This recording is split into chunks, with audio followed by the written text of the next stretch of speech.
मेरे साथ सौरभ भी जुड़े हुए हैं। चलिए स्टार्ट करते हैं आज की क्लास। कल हमने सिंक्रोनस मशीन के बारे में पढ़ा था। सिंक्रोनस मशीन में वी कर्व और इन्वर्टेड वी कर्व वगैरह पढ़ा था हमने, और साथ ही साथ रिलक्टेंस टॉर्क की भी चर्चा हमने कल की थी। साथ ही साथ रिलक्टेंस टॉर्क की भी चर्चा कल हमने की थी।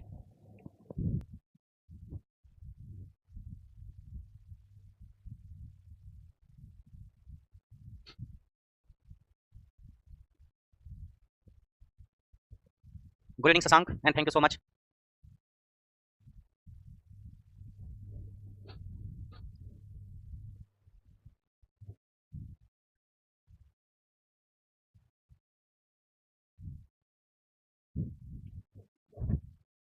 मुकुल का एक डाउट है, कमेंट किया इन्होंने कि सर कल सेलियन पोल मोटर में फील्ड सप्लाई ऑफ करने पर टी जो V by X sine delta में ई क्यों जीरो हुआ? मशीन तो मोटर है तो आर्मेचर में तो वोल्टेज रहेगा ना। ये डाउट है मुकुल का कि पी बराबर E V by X sine delta, P बराबर E V by X sine delta. हमने बताया था कि at when field supply disconnected, field supply जब डिस्कनेक्ट कर देगा मींस आई एफ बराबर जीरो हुआ तो ई की वैल्यू भी जीरो हो जाएगी। ये मुकुल को नहीं समझ में आया है कि कैसे। शिवनंदन शशांक बताइए आप लोग हाउ। आप सभी लोगों से मैं पूछ रहा हूँ अगर फील्ड सप्लाई को डिस्कनेक्ट कर दिया गया, आई एफ जीरो हो गया तो ई जीरो कैसे?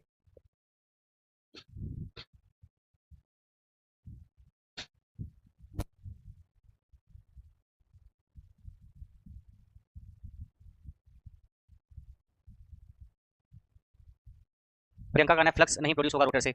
हाँ, रोटर से फ्लक्स तो नहीं प्रोड्यूस होगा, बट इन्होंने बात किया कि सप्लाई वोल्टेज तो रहेगा। सप्लाई वोल्टेज तो रहेगा तो ये जीरो होना चाहिए।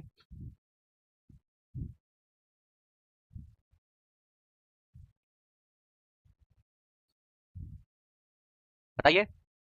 We are talking about motor, we are not talking about generator. ये कहानी है। अगर स्टेटर की वाइंडिंग है कुछ इस तरीके से, स्टेटर की वाइंडिंग है कुछ इस तरीके से, अगर लाइक दिस, ये ये स्टेटर की वाइंडिंग है अगर मान लीजिए आपने यहाँ पे सप्लाई वोल्टेज दिया, सपोज इसके बीच में आपने वोल्टेज दिया सप्लाई वोल्टेज वी, इसके बीच में आपने वोल्टेज दिया वी, तो यहाँ पे तो ईएमएफ आएगा ये या ई, या ये जीरो क्यों होगा? ये पूछा है मुकुल ने। ये आपका इधर रोटर है,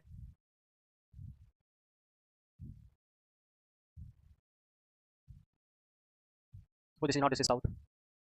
बोलो प्रियंका, सौरभ, शिवनंदन, शशांक, बोलिए। मुकुल बहुत दूर तक सोचते हैं। प्रियंका का कहना है रोटर और स्टेटर फ्लक्स लिंक नहीं होंगे। तो लिंक नहीं होने से क्या हुआ?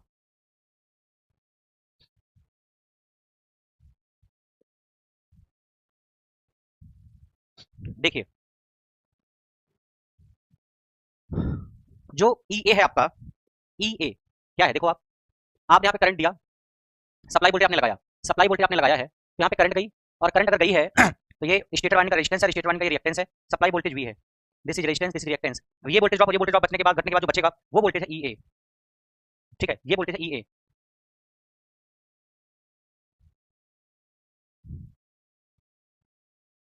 ये सप्लाई वोल्टेज है, ये रेजिस्टेंस है, रिएक्टेंस है, क्या है? ई ए। मोटर के केस में आपने स्टेटर को, रोटर को दिया वाली फील्ड सप्लाई को डिस्कनेक्ट कर दिया है, यानी रोटर का फ्लक्स क्या होगा? फाई एफ, ये हो गया जियो। ये क्या हो जाएगा? जियो। ये तो आपका क्या है, इस सप्लाई वोल्टेज में से ये कुछ वोल्टेज ड्रॉप घटेगा, बाकी जो वोल्टेज बचेगा वो ये होगा। अब ये क्या है, इसके पास जो वोल्टेज आया है जनरेटर में, तो आपको कहानी समझ में आ रही थी। जनरेटर में क्या था, इसको हम घुमा रहे थे, जनरेटर में हम इसको घुमा रहे थे ऐसे ऐसे, तो इसके साथ पास होने वाला फ्लक्स बदल रहा था, और अगर इसके साथ पास होने वाला फ्लक्स बदलेगा तो इसमें ईएमएफ आएगा, ईएमएफ आएगा, ये करंट आई थी ऐसे। ये था जनरेटर में। ये क्या था जनरेटर में? मोटर में देखें, यहाँ वोल्टेज दिया, यहाँ पे कुछ वाइंडिंग में रेजिस्टेंस और रिएक्टेंस में कुछ वोल्टेज ड्रॉप होगा, बाकी जो वोल्टेज बचा वो इसके क्रॉस आएगा ई ए। एक चीज आप देखो जरा, ये वोल्टेज ये तो आ गया, ये वोल्टेज ये तो आ गया, लेकिन अगर रोटर को आप यहाँ करंट दे रहे हो, ध्यान से देखो, रोटर को करंट दे रहे हो और ये घूम रही है रोटर, मोटर के केस में, तो रोटर का फ्लक्स कुछ यहाँ लिंक तो करेगा, रोटर का फ्लक्स कुछ यहाँ लिंक तो करेगा। अब रोटर का फ्लक्स अगर यहाँ पे लिंक करेगा, आर्मेचर रिएक्शन की बात मैं कर रहा हूँ, आर्मेचर रिएक्शन की बात हम कर रहे हैं सिंक्रोनस मोटर में, इसका फ्लक्स इससे लिंक करेगा, करेगा नहीं करेगा? ये रोटर घूमेगी, गौर से देखो, ये रोटर घूमेगी तो रोटर का फ्लक्स यहाँ पे लिंक करेगा, रोटर का फ्लक्स लिंक करेगा तो यहाँ पे एक तरीके से ईएमएफ आएगा। बात समझ आ रही है? एक तरीके से जो ई ए है आपका, ई ए जो है कहने को तो ये है कि यहाँ पे सप्लाई वोल्टेज दिया, कुछ इसमें वोल्टेज ड्रॉप हुआ, बाकी जो वोल्टेज बचा यहाँ पे आया। उसके अलावा जब एक बार मोटर घूमना स्टार्ट करेगी, गौर से देखो, मोटर एक बार घूमना स्टार्ट करेगी तो रोटर का जो फ्लक्स है वो भी यहाँ पे लिंक करेगा, कुछ फ्लक्स लिंक करेगा, पूरा का पूरा लिंक करे जरूरी नहीं है, रोटर का सारा फ्लक्स यहाँ तक पहुंचे जरूरी नहीं है, लेकिन कुछ फ्लक्स उसका यहाँ पे पहुंचेगा, और जब कुछ फ्लक्स यहाँ पे पहुंचेगा यहाँ पे भी कुछ ईएमएफ आएगा। एक तरीके से दोनों का कंबाइंड ईएमएफ एक तरीके से ये, अगर देखा जाए तो इन्होंने ये कहा कि अगर हमने फील्ड सप्लाई को डिस्कनेक्ट कर दिया है, इस तरीके से ई ए पे भी फर्क पड़ेगा। ये है। अगर आप वैसे मैकेनिकली देखो तो अगर आप रोटर को डीसी सप्लाई नहीं दोगे तो क्या मैग्नेटिक लॉकिंग होने की संभावना है? रोटर को डीसी सप्लाई नहीं दोगे तो रोटेटिंग मैग्नेटिक फील्ड तो घूमेगी, रोटेटिंग मैग्नेटिक फील्ड तो घूमेगी, बट यहाँ पे आप रोटर को डीसी सप्लाई नहीं दोगे तो यहाँ पे फील्ड पोल्स नहीं जनरेट होंगे, और जब फील्ड पोल्स नहीं जनरेट होंगे तो मैग्नेटिक लॉकिंग आपकी नहीं होगी, तो रोटर घूमेगी तो है नहीं, मींस रोटर को घुमाने वाला जो टॉर्क है वो टॉर्क आपका जीरो हो गया। रोटर को घुमाने वाला जो टॉर्क है EV by X sine delta, वो वाला टॉर्क आपका जीरो हो गया, क्योंकि मैग्नेटिक लॉकिंग नहीं होगी, यहाँ पे नॉर्थ और साउथ पोल ही नहीं रहेंगे। ये कहानी है। मैथमेटिकली आप यहाँ से समझ सकते हो, मोटर के लिए, जनरेटर के लिए आपको समझ में आया होगा। ठीक है।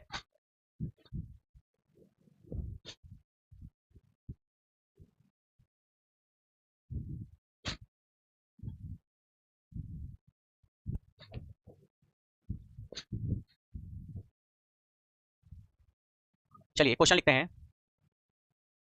ए 3 phase induction motor and 3 phase synchronous motor, a 3 phase induction motor and 3 phase synchronous motor is connected to, a 3 phase induction motor and 3 phase synchronous motor is connected to a feeder line. एक feeder line से connected है।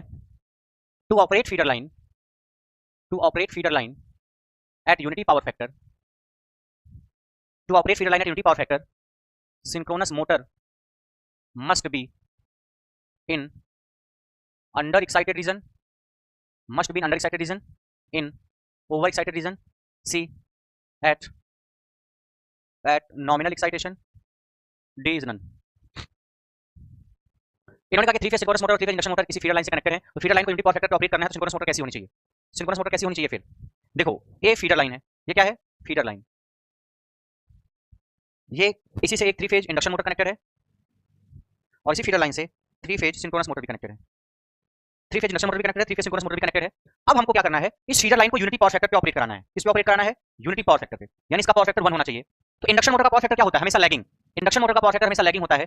और synchronous motor का power factor क्या होना चाहिए? फिर भाई इस फीडर लाइन को यूनिटी पावर फैक्टर पे ऑपरेट कराना है। इंडक्शन मोटर से जुड़ी हुई है, फीडर क्या होता है बताएंगे पावर सिस्टम में, फीडर, डिस्ट्रीब्यूटर, सर्विस मेंस वगैरह। 3 फेज इंडक्शन मोटर से जुड़ा हुआ है, इसका पावर फैक्टर हमेशा लैगिंग होता है। इस फीडर लाइन को यूनिटी पावर फैक्टर पे ऑपरेट कराना है। अगर इस फीडर लाइन को यूनिटी पावर फैक्टर पे ऑपरेट कराना है और इसका पावर फैक्टर लैगिंग है, तो इसका पावर फैक्टर क्या होना चाहिए?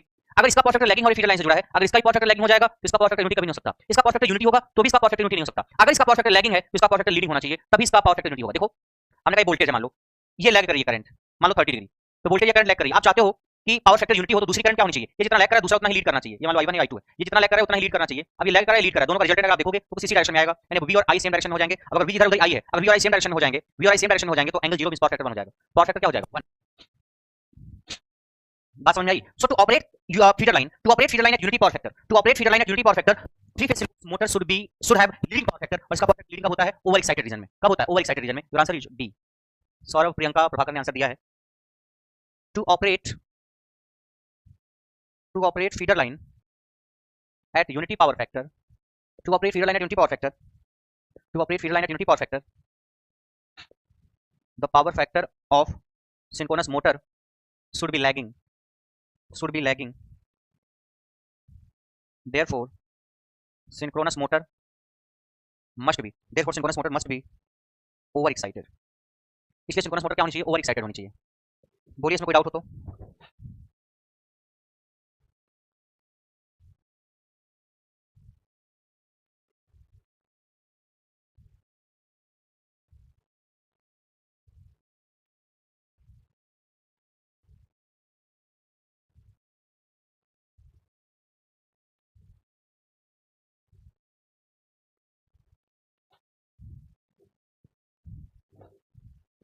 Sorry, the power factor of synchronous motor should be leading होना चाहिए, therefore synchronous motor must be over excited. अगर ये लैगिंग है तो ये लीडिंग होना ही चाहिए, तभी इसका पावर फैक्टर यूनिटी होगा, अदरवाइज नहीं होगा। ठीक है Priyanka?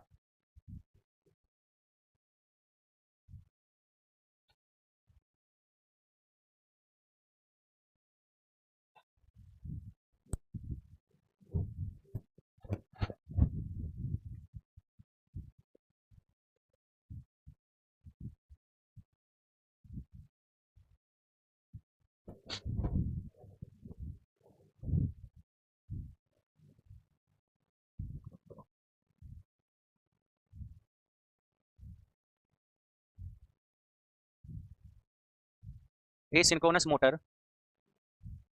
is supplied from infinite bus delivering a rated load at unity power factor। A synchronous motor is supplied from infinite bus delivering rated load at unity power factor if its field current is reduced, then पहला option power angle delta decreases and power factor cos theta या cos phi becomes leading। power angle delta decreases and power factor cos phi becomes leading। दूसरा power angle delta increases and power factor cos phi becomes lagging। next delta increases power angle delta increases and power factor cos theta becomes lagging, ये भी lagging. D is delta decreases and ये becomes lagging.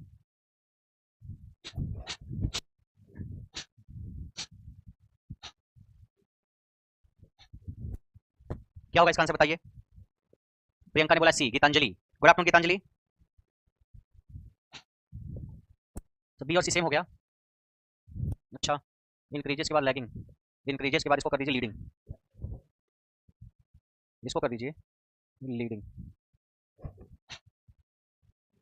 मोनोसिस में power angle increases and cos becomes lagging. ये three phase synchronous motor is supplied from infinite bus. Infinite bus का मतलब क्या होता है? होता क्या है, जैसे कई सारे जनरेटर्स अगर हमारे पास हैं, कई सारे सिंक्रोनस जनरेटर किसी पावर प्लांट में लगे हैं, इन सारे जनरेटर को हमने मान लीजिए एक रॉड से जोड़ दिया, एक कॉपर या एल्यूमिनियम की रॉड से जोड़ दिया, इसको हम बोल सकते हैं बस बार. क्या बोल सकते हैं? बस बार. कई सारे जनरेटर्स हैं, बिजली पैदा कर रहे हैं, इनको हमने एक कॉपर के एल्यूमिनियम की रॉड से जोड़ दिया, जिसको बोलते हैं बस बार. अब यहाँ से फिर कोई लोड जुड़ता है, वो लोड जो इलेक्ट्रिकल एनर्जी को कंज्यूम कर सकता है. ये कोई मोटर भी हो सकता है, ये कोई मोटर भी हो सकता है, ये कोई मोटर भी हो सकता है जो इलेक्ट्रिकल एनर्जी क्या करेगा? कंज्यूम करेगा. तो यहाँ से इस बस बार से एनर्जी लेगा लोड या मोटर. तो मैंने कहा सिंक्रोनस मोटर है वो बस बार. इनफाइनाइट बस बार का मतलब है ऐसी बस बार जिसकी फ्रीक्वेंसी और वोल्टेज कांस्टेंट होता है. बस बार की चर्चा पावर सिस्टम में थोड़ा सॉल्व करेंगे. कांस्टेंट वोल्टेज और कांस्टेंट फ्रीक्वेंसी होती है जिस बस बार की, जिस बस बार का वोल्टेज फ्रीक्वेंसी कांस्टेंट होता है उसको बोलते हैं इनफाइनाइट बस बार. और इनफाइनाइट का मतलब यही है, constant voltage and constant frequency at every point. तो क्वेश्चन है कि सिंक्रोनस मोटर सप्लाइड है कि इनफाइनाइट बस बार से delivering rated load at unity power factor if its field current is reduced then. तो क्या होगा? यानी एक सिंक्रोनस मोटर किसी जनरेटर से एक तरीके से मान लो कनेक्टेड है, इनफाइनाइट बस बार से कनेक्टेड है. ये जनरेटर है या बस बार है मान लो, ये रिएक्टेंस वगैरह है, यहाँ पे कोई लोड जुड़ा हुआ है, ये जनरेटर है, ये जनरेटर है, ये रिएक्टेंस, ये लोड जुड़ा सिंक्रोनस मोटर. देखो क्या होगा इसका कुछ answer. This is your field current and this is your armature current. Diagram मान लो कुछ इस तरीके से. This is field current, this is armature current. This excitation is called E not, this is called under excitation and this is called over excitation. This is called over excitation, this is called under excitation. This is under, this is over, this is E naught, this is field current, this is IA. Synchronous motor supplied from infinite was delivering rated load at unity power factor. Power का formula क्या है? Power का formula है E into V by X sin delta. EV by X sin delta. EV by X sin delta. जहां P क्या है? वो power है जो आप, ये डेवलप्ड पावर है जो मोटर आपकी जनरेट कर रही है मान लीजिए एक तरीके से. अब मोटर जो पावर डिलीवर कर रही है वो पावर रेटेड है. रेटेड मतलब फिक्स्ड, फिक्स्ड का मतलब given. EV by X sin delta that is P, ये जो पावर P है, दिस इज पावर. गिवन का मतलब पावर दे रखी है कि पावर इतनी है. मान लिया हमने कहा पावर 40 है, मान लिया हमने कहा पावर 40 है, तो अगर पावर 40 है तो 40 ही है, वो चेंज नहीं होगी. पावर 40 है तो 40 ही रहेगी, वो चेंज नहीं होगी. बात समझ आ रही है? गिवन है, दे रखा है डिलीवरिंग रेटेड लोड. मैंने मोटर जिस लोड को घुमा रहा है उसकी वैल्यू फिक्स है, गिवन है. P is given, power fix है, जो लोड घुमाना है वो नहीं बदला जा रहा है. पहले मोटर यूनिटी पावर फैक्टर पे काम कर रही है. यूनिटी पावर फैक्टर कहां पे होता है? Nominal excitation. यहां पे काम कर रहा है नॉमिनल एक्साइटेशन पे. अब अगर फील्ड करंट को हमने कम कर दिया, नॉमिनल एक्साइटेशन पे हम थे, फील्ड करंट को हमने कम किया, समझ आ गए. फील्ड करंट को हमने कम किया, फील्ड करंट को अगर हमने कम किया इसका मतलब हम इधर आ गए. तो फील्ड करंट को कम करने का मतलब इस साइड आ गए. तो पावर फैक्टर क्या हो गया? यहाँ पे यूनिटी था, यहाँ पे क्या होगा? Power factor lagging. इस साइड में पावर फैक्टर लैगिंग हो जाएगा. यहाँ पे 1 था, फील्ड करंट हटाओगे इधर आओगे, फील्ड करंट बढ़ाओगे इधर जाओगे, इधर आने का मतलब पावर फैक्टर लैगिंग हो गया. Means power factor cos theta becomes lagging. यानी लैगिंग यानी ये होगा या तो ये होगा, या तो बी हो सकता है या तो डी हो सकता है. बात समझ आ रही है? अब पूछा पावर एंगल डेल्टा, डेल्टा की बात की, ये क्या डिक्रीज होगा इंक्रीज होगा. देखो अगर IF घटाओगे IF तो जो E की वैल्यू घटेगी. E is directly proportional to IF. ठीक है, E is directly proportional to IF. अगर फील्ड करंट घटेगी तो E घटेगा, और E घटेगा तो पावर घट जाएगी. तो क्या आपको पावर को कांस्टेंट रखना है? पावर दे रखी है, कितनी पावर पैदा करनी है, कितनी पावर चाहिए. तो अगर E घट रहा है फिर भी पावर को कांस्टेंट चाहते हो तो आपको साइन डेल्टा को बढ़ाना पड़ेगा. साइन डेल्टा को क्या बढ़ाना करना पड़ेगा? बढ़ाना पड़ेगा. और साइन डेल्टा कब बढ़ेगा? जब डेल्टा बढ़ेगा. देखो फील्ड करंट घटाओगे E घटेगा, फील्ड करंट घटाओगे E घटेगा, फील्ड करंट घटाओगे E घटेगा, और E घटेगा तो P घटेगा. अब P नहीं घटाना है, कांस्टेंट रखना है, तो साइन डेल्टा बढ़ाना चाहिए फॉर कांस्टेंट पावर. पर कांस्टेंट पावर साइन डेल्टा जो होना चाहिए, साइन डेल्टा जो होना चाहिए वो क्या होना चाहिए? इंक्रीज होना चाहिए. अब साइन डेल्टा बढ़ने का मतलब क्या? डेल्टा बढ़ेगा. अगर थीटा बढ़ता है तो साइन थीटा बढ़ता है. जैसे 0 से ज्यादा है 90 तो साइन 90 की वैल्यू साइन 0 से ज्यादा होगी. साइन 0 0 होता है, साइन 90 1 होता है. तो पावर कांस्टेंट है, फील्ड करंट घटाओगे E घटेगा, E घट जाएगा और तो P भी घट जाएगा. बट हमें P को कांस्टेंट रखना है तो E घटने के बाद साइन डेल्टा को बढ़ाना पड़ेगा. साइन डेल्टा को बढ़ाने का मतलब डेल्टा को बढ़ाना पड़ेगा. Means power angle delta increases. तो क्या होगा? B. बात आ रही समझ में? नहीं आ रही है?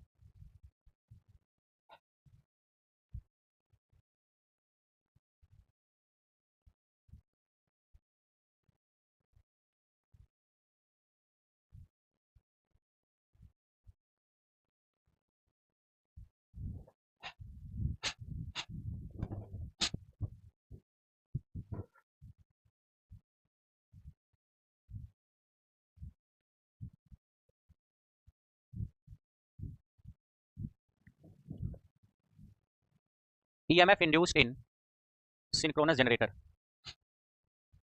EMF induced in synchronous generator. Shashank बोले समझ में नहीं आया सर. शशांक एक बार दोबारा देखना आप इस क्वेश्चन को. क्लास खत्म होने के बाद दोबारा जो मैंने समझाया आप देखना. तो जो चीज मिस कर रहे होगे आप वो चीज दोबारा आप देखोगे समझ में आ जाएगी. अगर दोबारा देखने पर भी नहीं समझ में आती है तो फिर आप नेक्स्ट क्लास में या परसों में पूछना एक बार. ठीक है, आते हैं आपसे उस पर भी. ठीक है शशांक, एक बार आप दोबारा देखना और नहीं समझ में आया तो पूछना। EMF induced in synchronous generator, जैसे मान लीजिए ये हमारे पास सिंक्रोनस जनरेटर है, ये उसकी स्टेटर वाइंडिंग है, ये हमारे सिंक्रोनस जनरेटर की स्टेटर वाइंडिंग है, ठीक है, और ये आपका रोटर है, ये आपका रोटर है। आपने इस पे वाइंडिंग लपेटी और डीसी सप्लाई दिया, और जब और तो नॉर्थ और साउथ पोल होगा, मैकेनिकल इनपुट देके घुमाओगे जब इसको, तो इसका फ्लक्स जो नॉर्थ से साउथ तरफ निकल रहा है वो फ्लक्स इससे पास होगा, और फ्लक्स क्या होगा, बदलेगा, और जब फ्लक्स बदलेगा तो इसमें ईएमएफ आएगा ई ए, ठीक है। ये जो वोल्टेज यहाँ पे पैदा हुआ इस फेज में वोल्टेज ई आया, मान लो इस फेज में आया, suppose this is R, this is Y and this is B, इसमें जो ईएमएफ आया उसका फार्मूला क्या होगा, मान लीजिए एक फेज में जो ईएमएफ आया वो ई है, नंबर ऑफ टर्न्स मान लीजिए एन है, इसको ई मान लो, ई मान लो, कुछ भी मान लो आप, तो फार्मूला क्या होगा ईएमएफ का, EMF induced in synchronous generator, EMF induced, EMF induced in synchronous generator, EMF induced in synchronous generator क्या फार्मूला होगा, ई ए, ये होगा 4.445 एफ इंटू एन,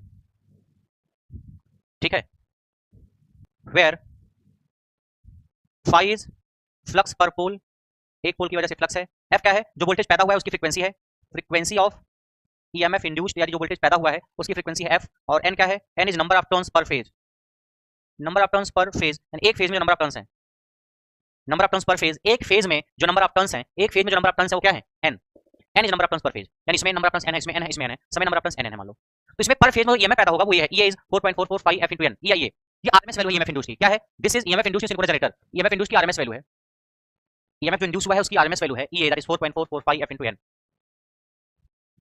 अब बात समझ आ रही है, अब अगर इसमें नंबर ऑफ टर्न्स ज्यादा होगा, नंबर ऑफ टर्न्स पर फेज, तो ईएमएफ ज्यादा होगा, ठीक है।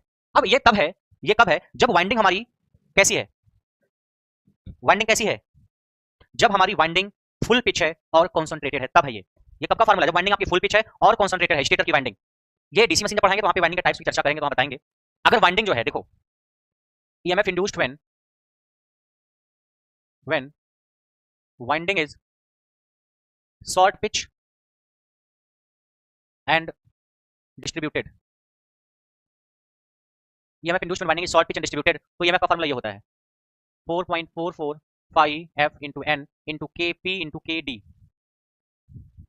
और इसी केपी को हम केपी इंटू के डी को बोलते हैं KW that is winding factor, ये होगा 4.445 F N KP K D, जहां पे केपी क्या है, where KP is pitch factor और केडी इज, आम को उसी से निकाल सकते हो आप, KD is distribution factor, KP is pitch factor, KD is distribution factor, ठीक है। अगर वाइंडिंग, ये शॉर्ट पिच वाइंडिंग क्या है, फुल पिच क्या है, डिस्ट्रीब्यूटेड क्या है, ये सारी कहानी मशीन आपको पढ़ाएंगे, वहां पे समझाएंगे, बट यहाँ पे मैं फार्मूला लिखा है, लिख दिया उसको, KP pitch factor, KD distribution factor. अगर वाइंडिंग फुल पिच होती है, अगर वाइंडिंग क्या है फुल पिच, तो केपी की वैल्यू क्या होती है 1, और अगर वाइंडिंग कॉन्सेंट्रेटेड है, अगर वाइंडिंग कॉन्सेंट्रेटेड है तो केडी कितना होगा 1, if full pitch then KP is 1, if concentrated then KD is 1, winding अगर कॉन्सेंट्रेटेड होती है ना तो केडी 1 होता है, और शॉर्ट पिच होती है तो केपी 1 होता है। तो अगर हमारी वाइंडिंग फुल पिच और कॉन्सेंट्रेटेड हो तो केपी और केडी को यहाँ पे दिया जाएगा, यानी ये वाला जो फार्मूला है, this is correct for used when winding is full pitch and concentrated, this is when winding is full pitch and concentrated।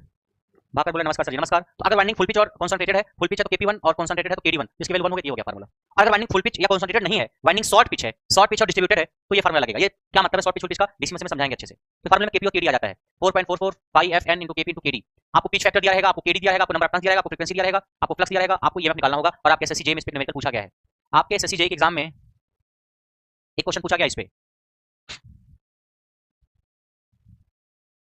Question आप देखोगे, आपको जो पीडीएफ मिली हुई है मेरी जी, उसमें लिया होगा, दे रखा है कि पिच फैक्टर इतना है, दे रखा है डिस्ट्रीब्यूशन फैक्टर दे रखा है इतना है, नंबर ऑफ टर्न्स पर फेज दे रखा है इतना है, फ्रीक्वेंसी दे रखा है, सप्लाई फ्रीक्वेंसी ईएमएफ इंड्यूस्ड जो है उसकी फ्रीक्वेंसी इतना है, फ्लक्स की वैल्यू दे रखा है इतना है, तो ईएमएफ क्या होगा, ईएमएफ इंड्यूस्ड। कैलकुलेशन थोड़ी ज्यादा है, बट सिर्फ फार्मूले में रखना है, पूछा गया एसएससी में ऑब्जेक्टिव में। समीर करें सर सिंक्रोनस मशीन के कन्वेंशनल क्वेश्चंस कराइए, सिंक्रोनस मशीन और डीसी मशीन के कन्वेंशनल क्वेश्चन एक साथ कराएंगे। समीर, सिंक्रोनस मशीन और डीसी मशीन के कन्वेंशनल क्वेश्चंस एक साथ में डिस्कस करूंगा। बात समझ आ रही है समीर आपको, डीसी मशीन और सिंक्रोनस मशीन के क्वेश्चंस एक साथ, कन्वेंशनल टाइप के या कुछ अलग क्वेश्चन जो आ सकते हैं, इस पे न्यूमेरिकल आएगा तो हो जाएगा, फिर केडी डीसी मशीन में थोड़ा सा समझाएंगे।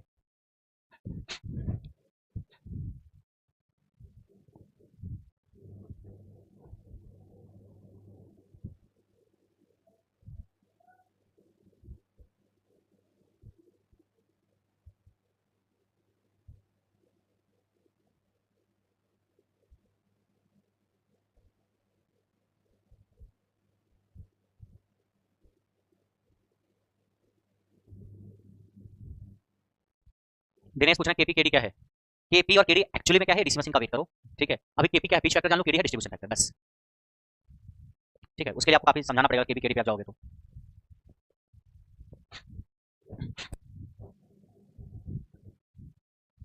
ठीक है दिनेश, तो अगर सिंक्रोनस मशीन में नंबर ऑफ टर्न्स को हम 4 गुना कर दे तो ईएमएफ जो आएगा उस पर क्या फर्क पड़ेगा, ईएमएफ 4 गुना हो जाएगा।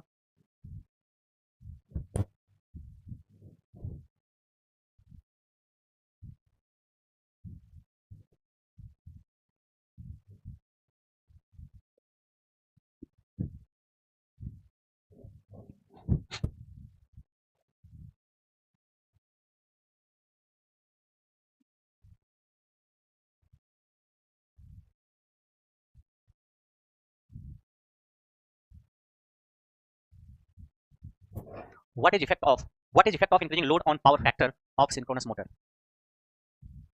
Increases, decreases, remains same, D is none. क्या होगा इसका आंसर? प्रियंका का कहना है बी। और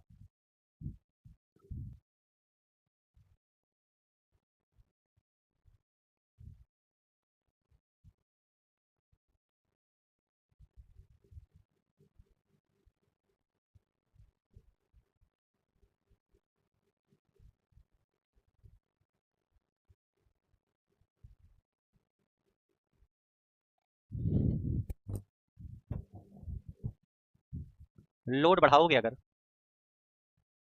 तो पावर फैक्टर घटेगा, और लोड घटाओगे तो पावर फैक्टर बढ़ेगा। लोड बढ़ाओगे तो पावर फैक्टर घटेगा, और लोड घटाओगे तो पावर फैक्टर बढ़ेगा। ये फेजर डायग्राम वैसे निकल के आता है, ये वी है, ये आई है, ठीक है। तो वहाँ से लोड बढ़ाने पे थोड़ा सा आई का एंगल आपका बढ़ता है और पावर फैक्टर घटता जाता है। तो आपको याद रखना है कि लोड बढ़ाने पे पावर फैक्टर पे क्या फर्क पड़ेगा। तो यहाँ पे लोड बढ़ाया हमने, पावर फैक्टर पे क्या फर्क पड़ेगा, बी। बात आई समझ में? नहीं बोलो समीर।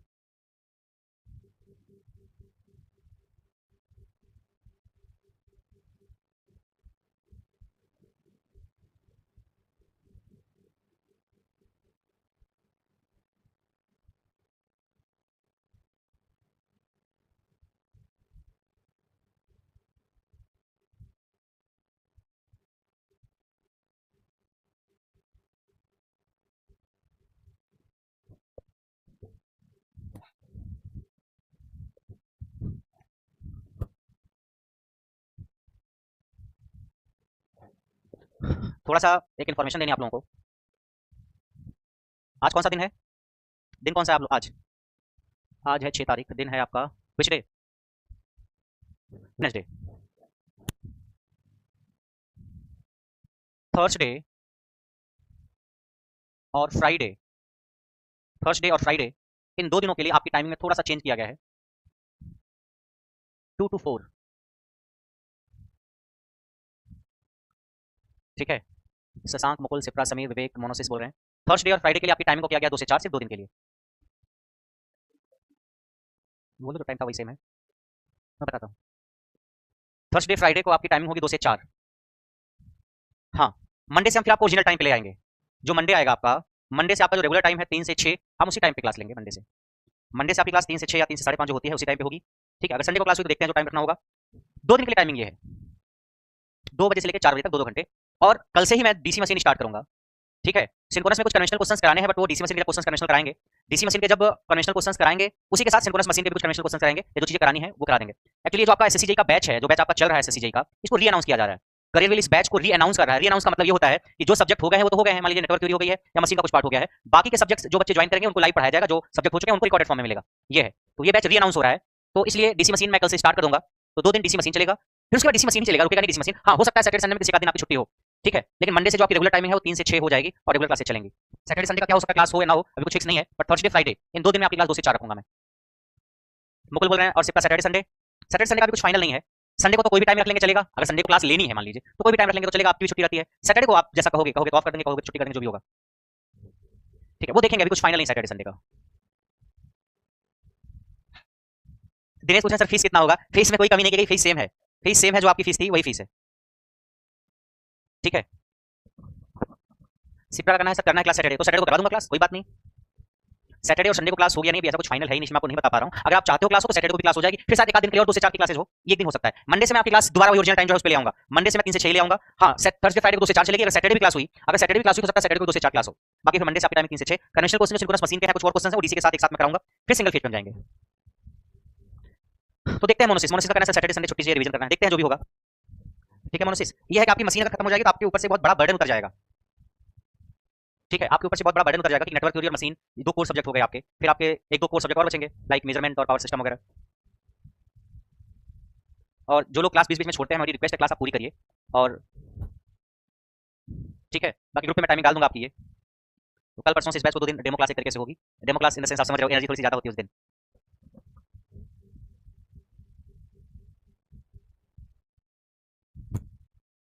वो मुश्किल है सिप्रा।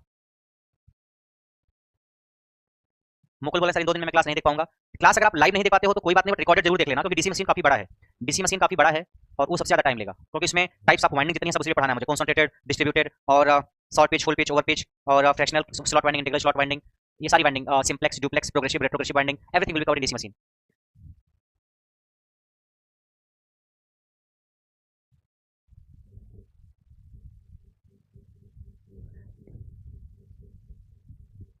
प्रियंका का कहना है सर सिलेबस कब तक खत्म होगा? सिलेबस आपका ये कौन सा महीना चल रहा है? नवंबर, नवंबर फिर दिसंबर फिर जनवरी। कोशिश यही रहेगी कि आपका सिलेबस जल्दी से जल्दी खत्म हो ताकि आपको रिवीजन का टाइम मिले, बट जनवरी तक तो आपका सिलेबस जाएगा ही जाएगा, जनवरी तक तो सिलेबस जाएगा ही आपका। आप ये मान लीजिए अभी मशीन में जो टाइम चाहिए हमको करीब 30 आवर्स। ठीक है, ये डीसी मशीन कराना है और कई सारे कन्वेंशनल क्वेश्चंस वगैरह कराने हैं, तो मशीन है आपकी 30 घंटे की। सारे कन्वेंशनल क्वेश्चन ट्रांसफॉर्मर वगैरह भी कराएंगे लास्ट में। उसके बाद पावर सिस्टम चाहिए, पावर सिस्टम मान लो 60-65 आवर्स का, फिर मेजरमेंट चाहिए मान लीजिए 45 आवर का, और पावर सिस्टम मेजरमेंट यूडब्ल्यू है मान लीजिए 15 का, ईडीसी है 25 की, तो रफली जोड़ लो आप 60 और 600, 100 और 125, 150 घंटे।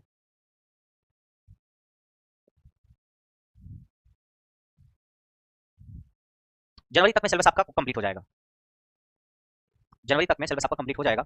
और हाँ, 2-4-10 दिन ऊपर नीचे हो सकता है, वो डिपेंड करता है कि आप क्या चाहते हो। अगर बीच में छुट्टियां नहीं हुई तो सिलेबस हो जाएगा कंप्लीट, ज़्यादा टाइम नहीं लगेगा। या उसके बाद में ड्यूरेशन कम करने 2 घंटे कर दे तो थोड़ा सिलेबस खींच जाएगा, लंबा हो जाएगा। तो जैसा आप चाहोगे वैसा हो जाएगा। मैंने टारगेट लिया था पहले कि दिसंबर तक सिलेबस कंप्लीट हो जाए, बट आपका एग्जाम थोड़ा सा डिले हो गया, मार्च में चला गया, इस वजह से थोड़ा सा मैं भी रिलैक्स हो गया कि सिलेबस जनवरी तक भी जाए तो कोई दिक्कत नहीं। ठीक है, समीर बोल रहे हैं अभी क्या होगा? अभी इसके कन्वेंशनल क्वेश्चन तो मैं डीसी मशीन के साथ कराऊंगा समीर, और कुछ नए क्वेश्चन जो भी कराने हैं कल से डीसी मशीन स्टार्ट करेंगे। अभी कुछ एक आध क्वेश्चन कराता हूं मैं, या छोड़ दें?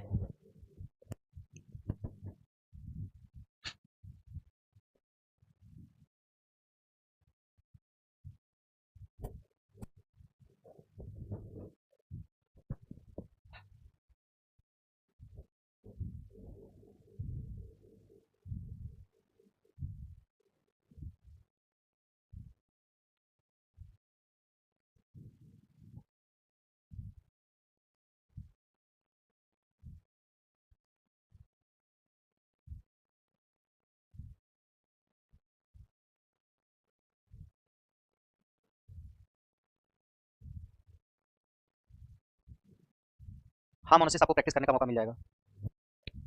एक क्वेश्चन मैं लिख रहा हूं, बताइए जरा। कि सिंक्रोनस मोटर की जो स्पीड होती है, सिंक्रोनस मोटर की जो स्पीड होती है वो लोड बढ़ाने पे क्या होता है उसमें? सिंक्रोनस मोटर की स्पीड पे क्या फर्क पड़ता है अगर हम लोड को बढ़ाएं? Speed becomes infinity, speed infinity हो जाती है, या रिमेन्स सेम, स्पीड सेम रहती है, या सी इंक्रीजेज और डी है डिक्रीजेज। सिंक्रोनस मोटर पे हमने इसकी स्पीड पे क्या फर्क पड़ेगा हम लोड को बढ़ा दें? बोलो, लोड बढ़ाने पे स्पीड पे क्या फर्क पड़ेगा सिंक्रोनस मोटर की? Synchronous motor remain same, same speed पे रन करेगी। लोड थोड़ा सा बढ़ा दो या लोड थोड़ा सा घटा दो, सिंक्रोनस मोटर की स्पीड पे कोई फर्क नहीं पड़ता है, स्पीड चेंज नहीं होती है। ठीक है,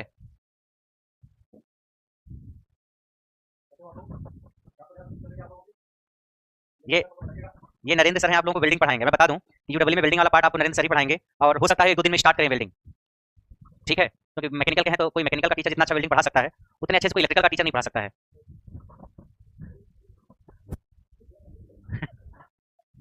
एक्चुअली मैं आप लोगों को ये भी इन्फॉर्म कर दूं कि यूटिलाइजेशन ऑफ इलेक्ट्रिकल एनर्जी चलेगा तो आपका लास्ट में जब आप मशीन पावर सिस्टम पढ़ लोगे, क्योंकि इसका इस्तेमाल होगा ड्राइव ट्रैक्शन आप पढ़ोगे। यूडब्ल्यू चलेगा आपका लास्ट में, वेल्डिंग वाला जो पार्ट है वो नरेंद्र सर आपको पढ़ाएंगे। अब वेल्डिंग वाला पार्ट कभी बीच में चल सकता है, संभवतः वेल्डिंग वाला पार्ट आपका परसों से चलेगा। ये मैं बता दूं आप लोगों को, परसों नर्सों से, परसों नर्सों से आपकी वेल्डिंग स्टार्ट होगी और टाइमिंग शाम को होगी 8 से 10 के आसपास।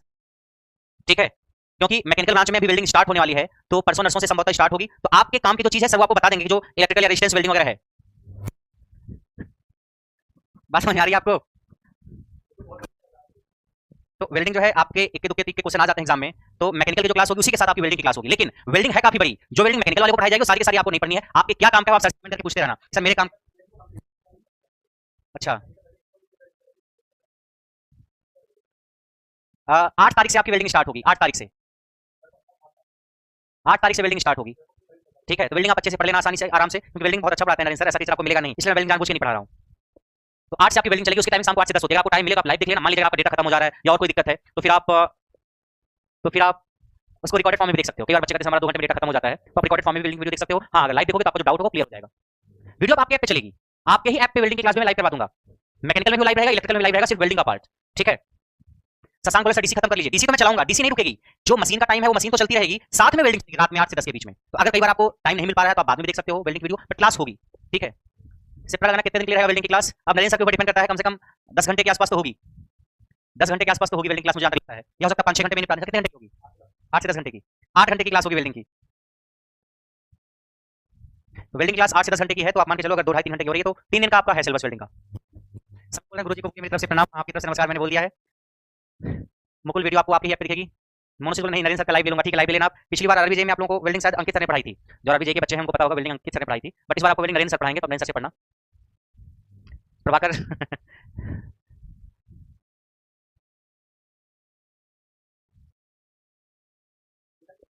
नहीं, आज तक सही। इन बच्चों के बाद में देख लेंगे तो कोई दिक्कत नहीं है। ठीक है, अगर आपकी कोई क्लास क्लैश हो रही है जैसे यूपीपीसीएल वगैरह की है, तो आपके पास ये ऑप्शन है, कोई भी क्लास आप रिकॉर्डेड देख लेना।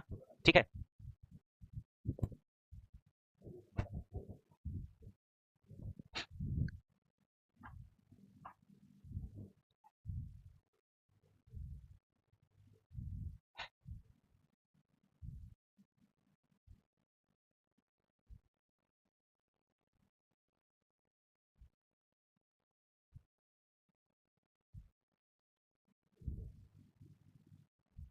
The machine used for power factor correction, the machine used for power factor correction is induction generator, universal motor, stepper motor, और डी है सिंक्रोनस मोटर। बोलो जरा।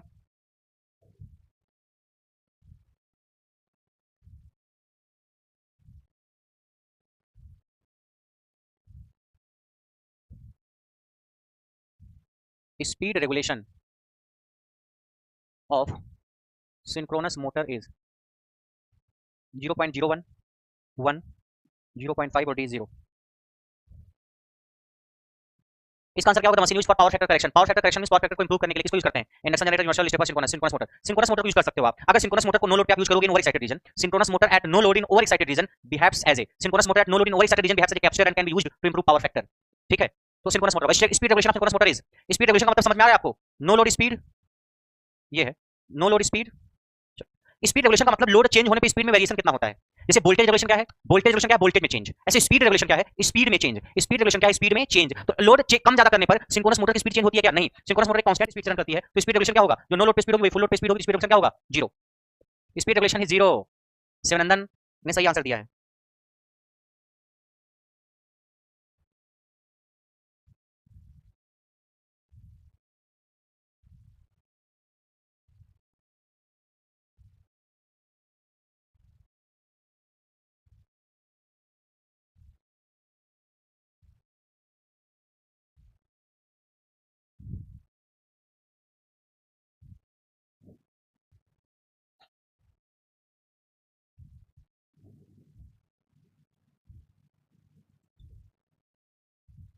Ratio of starting torque and running torque in synchronous machine is,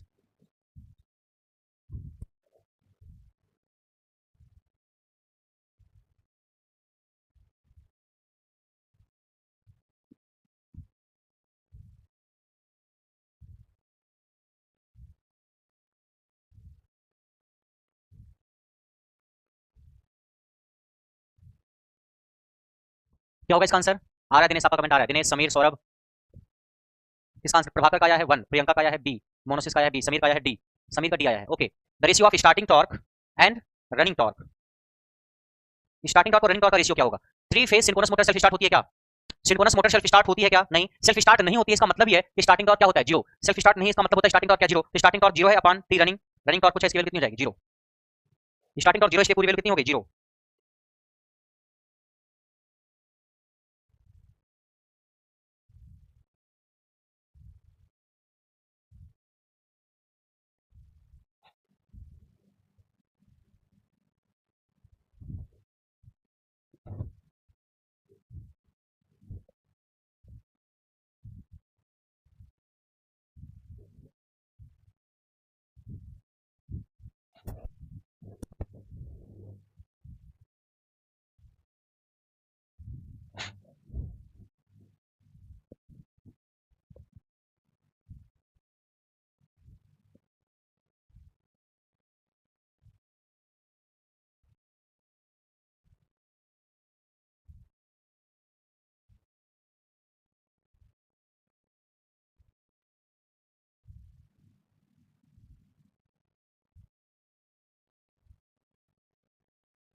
A three-phase synchronous generator is connected to infinite bus. Infinite bus से connected है ये. If excitation of generator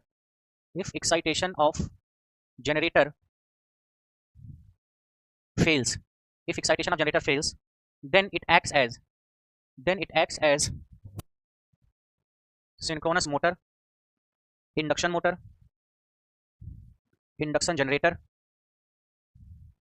none.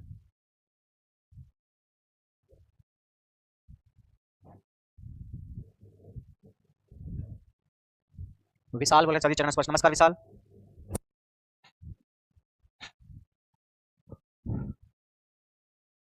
क्या होगा answer इसका? एक synchronous generator है जो infinite बस से कनेक्टेड है. मींस ये सिंक्रोनस जनरेटर है. गौर से देखो, इसको मैकेनिकल इनपुट दिया गया होगा और ये क्या करेगा? इलेक्ट्रिकल आउटपुट जनरेट करेगा. जनरेटर को मैकेनिकल इनपुट देते हैं, इलेक्ट्रिकल आउटपुट जनरेट करता है. जो भी आउटपुट जनरेट करता है वो दे दिया गया किसको? वो उसका जो आउटपुट वोल्टेज दे दिया गया किसको? इनफाइनाइट बस को. इनफाइनाइट बस मींस एक ऐसा बस जिसका वोल्टेज और फ्रीक्वेंसी कांस्टेंट है. यानी जनरेटर है, मैकेनिकल इनपुट घुमाया, इलेक्ट्रिकल आउटपुट में इलेक्ट्रिकल आउटपुट इस इनफाइनाइट बस को इनपुट दे दिया गया. ठीक है. अब उन्होंने कहा if three phase synchronous generator connected infinite bus, if excitation of generator fails. अब अगर जनरेटर का एक्साइटेशन फेल हो जाए, एक्साइटेशन फेल होने का मतलब समझ रहे हो आप कि रोटर को दी जाने वाली सप्लाई डिस्कनेक्ट कर दूं मैं. देखो यहां से ये स्टेटर वाइंडिंग है, ये न्यूट्रल है. This is R, this is I and this is B. R Y B and this is neutral. R Y B, this is neutral. ये आपका रोटर है, ये रोटर है. रोटर को फील्ड सप्लाई आपने दी है. ये रोटर है, इसको रोटर को फील्ड सप्लाई आपने दी है. ये नॉर्थ पोल बन गया, ये साउथ पोल बन गया. इसके पास फ्लक्स है. आप जब मैकेनिकल इनपुट देके घुमाओगे आप इसको, इसमें फ्लक्स बदलेगा, इसमें ईएमएफ आएगा और यहाँ पे करंट आएगी. और जो वोल्टेज आएगा वो इनफाइनाइट बस बार को दिया जा रहा है. यहाँ पे जो भी इसका वोल्टेज है वो किसको दिया जा रहा है? यहाँ पे इनफाइनाइट बस बार लगा हुआ है. इनफाइनाइट बस बार मान लीजिए, ये इनफाइनाइट बस, इसका वोल्टेज को दिया गया. फिर यहाँ से कोई लोड कनेक्टेड होगा. ये है. अब इसी दौरान सिंक्रोनस जनरेटर का फील्ड क्या हो गया? Excitation of generator fails. Excitation fail होने का मतलब जो फील्ड करंट दी जा रही थी वो बंद कर दी गई, या तो फील्ड वाइंडिंग टूट गई, कुछ भी डीसी सप्लाई हटा दी गई. तो अब इसको भले घुमाओगे आप, जब डीसी सप्लाई हटा दी कोई फ्लक्स निकलेगा क्या? यहाँ से कोई फ्लक्स निकल के साउथ तरफ जाएगा नहीं. तो आप इसको कितना भी घुमा दोगे, फील्ड वाइंडिंग का फ्लक्स को खत्म. जब इससे फ्लक्स नहीं से पास होगा तो इसमें कोई ईएमएफ आएगा नहीं, ईएमएफ नहीं आएगा, करंट आएगी नहीं, आएगी करंट. तो क्या करोगे आप?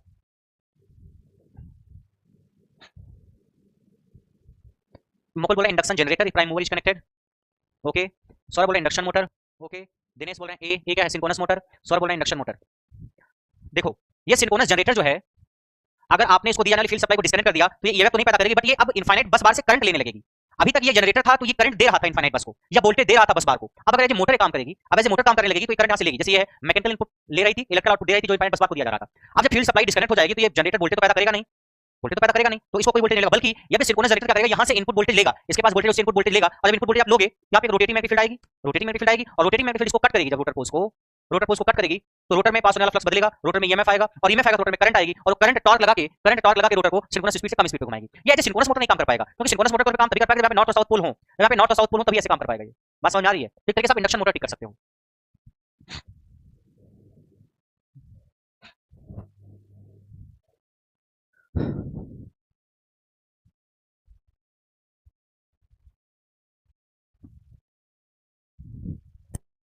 समझ में आई कहानी?